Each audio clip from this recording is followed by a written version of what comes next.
Welcome back. Who's ready for an AP poll shakeup? We start this electric weekend with number 24 Illinois facing number 22 Nebraska on Friday, while Saturday sees number 12 Utah battling number 14 Oklahoma State. Then number 11 USC squaring off against number 18 Michigan, and wrapping up the night with number 6 Tennessee and number 15 Oklahoma, capping off the night at 7:30 on ABC. It's a big one in the Big Ten, USC taking on Michigan. So let's dive into the offensive and defensive keys to the game. So Lugs, you take offense. Sam, you take defense. So Lugs, we're going to start with the Michigan offense. Well, I'll tell you, they've got to stop shooting themselves in the foot, and it begins with the quarterback position. We've seen what the former walk-on Davis Warren was capable of early. We've seen just little glimpses of Alex Orji. But here's the issue with the offense. We haven't seen the Donovan Edwards that we thought we would see. They want to turn the football over. It's amazing the decisions that the quarterbacks have made not protecting the football. And then there are no explosive plays. So they're continually finding themselves in third and long situations. That's not a recipe for winning.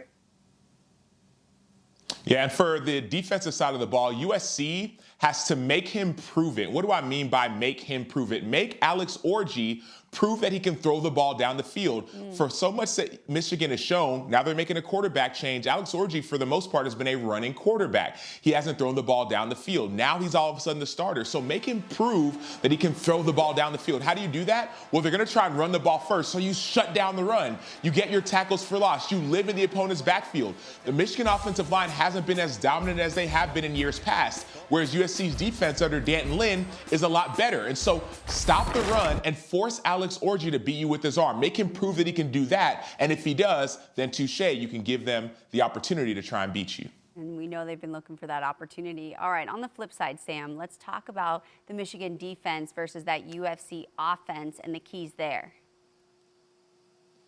The biggest key is to try and slow down Miller Moss. And I haven't figured out just how yet. Here's the issue with USC's offense. They are really good. They have a really good coach and a really good quarterback. Miller Moss, though he's young, he's experienced. He places balls in places that you would think would not be possible. Now, here's the deal.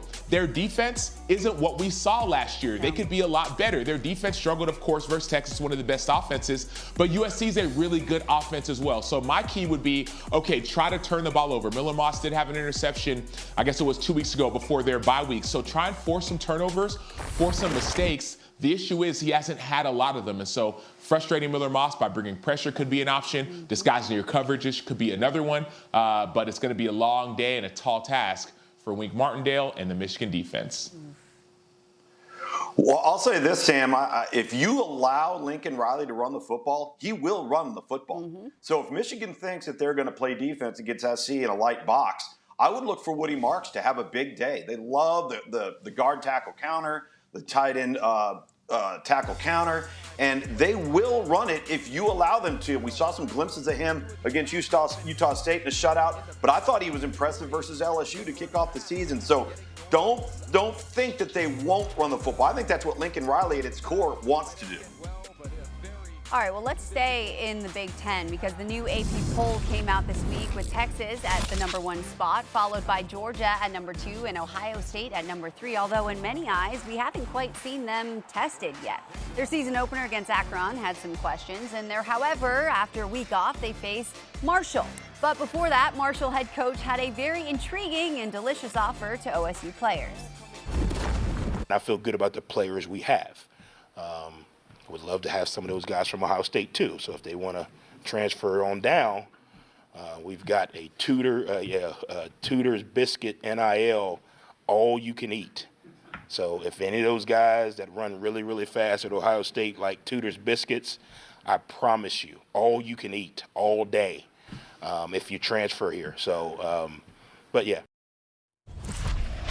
Let's take a look at what's your beef presented to you by Old Trapper. Many feel that Ohio State hasn't been tested yet to be considered top 3. Not gonna lie, I want biscuits. So Lugs, do you feel that Ohio State belongs in the same category as Texas and Georgia?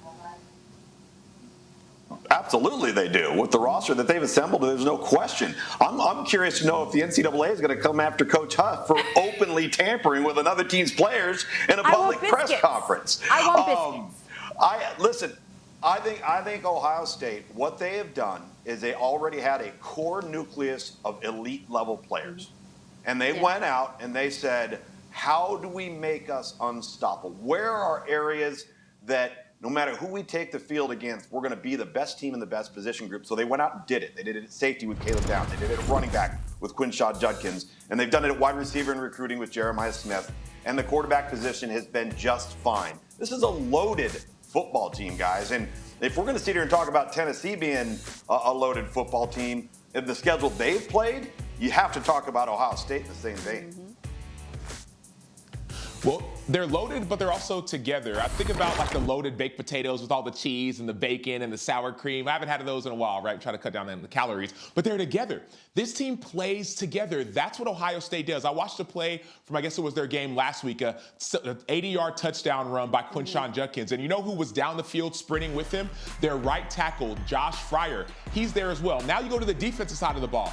You have dominant players on defense. There you go, Jeremiah Smith, receiver. That was another big play.